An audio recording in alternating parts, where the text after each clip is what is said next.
Locked out of Azure today, we're smashing through the "you're not eligible" wall so you can finally access the cloud resources you need. First, let's confirm your subscription status. Head over to the Azure portal and navigate to the subscriptions section. Is your subscription active? If it's disabled or canceled, that's your culprit. Reactivate or create a new one.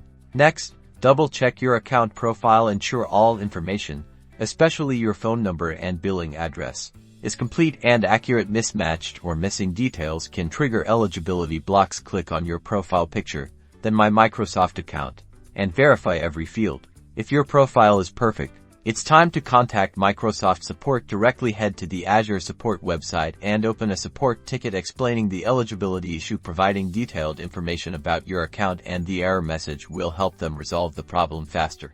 While waiting for Microsoft support, consider exploring alternative cloud platforms like AWS or Google Cloud. These offer similar services and might be a viable option if you need immediate access to cloud resources. Research their free tiers and starter plans to see if they fit your needs. And that's it. By checking your subscription, verifying your profile, contacting support, and exploring alternatives, you'll be back in the Azure cloud in no time. Don't forget to like and subscribe for more Azure tips and tricks.